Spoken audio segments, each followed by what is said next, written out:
혹시 나도 아닐까 이런 생각 한 번쯤은 다들 해보셨을 겁니다. 오늘 우리가 깊이 파고들 주제는 바로 건강 공포 산업입니다. 우리 사회에 만연한 이 건강에 대한 불안감이 도대체 어디서 시작됐고 또 어떻게 우리 삶을 잠식해 들어오는지 그 구조를 명확하게 한번 들여다보겠습니다. 인터넷이나 여러 콘텐츠를 보다 보면 이런 문구 정말 쉽게 찾아볼 수 있죠. 대부분 모르고 지나칩니다. 검사 안 하면 나중에 큰일 날 수 있습니다. 이런 말들이 꼭 나를 위해 주는 진심 어린 조언처럼 들리기도 하고요. 하지만 여기서 잠시 멈춰서 질문을 던져야 합니다. 이게 정말 우리 건강을 위한 순수한 정보일까요? 아니면 불안감을 자극해서 특정 행동을 유도하려는 잘 짜인 공포 마케팅일까요? 바로 이 질문이 오늘 이야기의 핵심입니다. 자, 그럼 이 현상 뒤에 어떤 구조가 있는지 한번 살펴보겠습니다. 어쩌면 우리의 이 불안감은 우연이 아니라 아주 정교하게 설계된 하나의 산업이 만들어낸 결과물일지도 모릅니다. 바로 보이지 않는 공포 산업의 작동 방식이죠. 가만히 생각해보면 참 흥미로운 지점입니다. 정상의 범위가 과연 예전과 같을까요?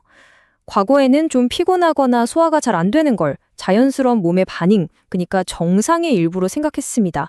그런데 지금은 어떻습니까? 피곤한 건 즉시 해결해야 할 문제가 됐고 잠을 좀 설치는 건 위험 신호로 해석됩니다. 정상이라고 말할 수 있는 영역이 엄청나게 좁아진 거죠. 이 산업은 아주 튼튼한 세 개의 기동으로 유지됩니다.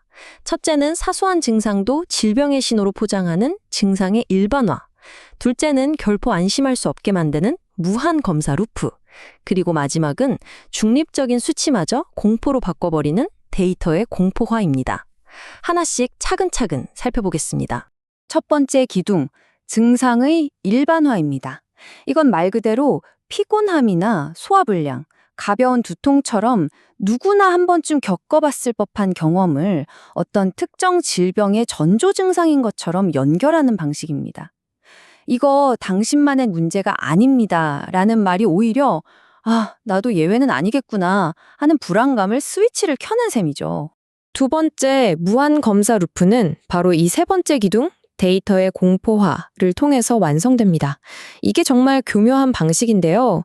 검사 결과 수치가 정상 범위 안에 딱 들어와도 아직 안심하긴 이릅니다 라고 해석하고 범위를 아주 조금만 벗어나면 이거 위험 신호입니다 라고 경고합니다. 결국 우리는 그 어떤 결과에도 마음 편히 안심할 수가 없게 되는 겁니다. 그런데 어떻게 보면 좀 뻔한 구조 같은데 우리는 왜 이렇게 쉽게 빠져드는 걸까요? 다음으로 넘어가서 이 산업이 우리의 어떤 심리적 취약점을 정확히 파고드는지 한번 살펴보겠습니다. 건강이라는 영역에는 몇 가지 아주 독특한 특징이 있습니다. 한번 잃으면 되돌리기가 정말 어렵고 우리 몸은 다른 어떤 것으로도 대체할 수가 없죠. 게다가 의료 정보는 대부분 전문가들에게 집중되어 있어서 심각한 정보의 불균형이 존재합니다. 바로 이 세 가지 요소가 우리를 불안이라는 감정에 극도로 취약하게 만듭니다. 바로 이 생각 때문에 우리는 불안을 스스로 합리화하기 시작합니다. 혹시 모를 최악의 상황을 피하는 게 더 현명한 선택 아니야? 이렇게 생각하는 거죠. 이 생각이 드는 순간 막연했던 공포는 아주 이성적인 예방 조치로 둔갑하고 우리는 기꺼이 그 산업의 구조 안으로 걸어 들어가게 됩니다. 그래서 이 산업의 핵심은 완벽한 평생 고객 시장을 만들어낸다는 데 있습니다. 이 시장에는 완치라는 개념이 잘 없어요. 대신 평생 관리라는 말이 그 자리를 차지하죠.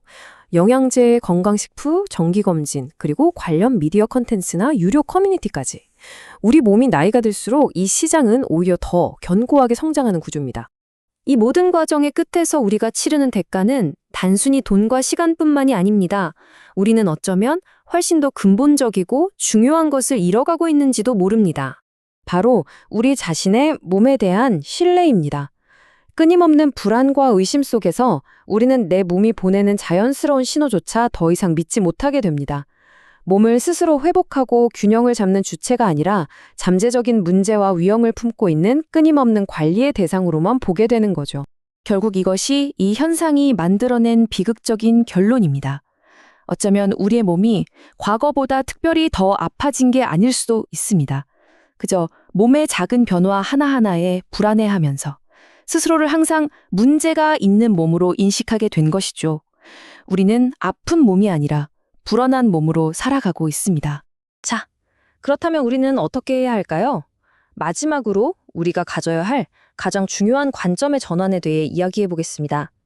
바로 돌봄과 의심의 차이를 명확히 아는 것입니다. 핵심은 바로 이것입니다. 자신의 건강을 돌보는 것과 끊임없이 의심하며 사는 것은 완전히 다른 차원의 이야기라는 걸 아는 거죠. 돌봄은 내 몸을 위해 먼저 주도적으로 챙기는 긍정적이고 필수적인 활동입니다. 하지만 의심은 그저 불안에 떠밀려서 하는 수동적이고 반응적인 행위일 뿐이고 결국 우리의 에너지만 소모시킵니다. 건강공포 산업은 우리에게 질병에 대한 해결책이 아니라 불안과 관리 강박을 팝니다. 오늘 이 분석을 마무리하면서 마지막 질문을 던져봅니다. 이 거대한 구조 속에서 과연 우리는 건강을 지키는 환자입니까?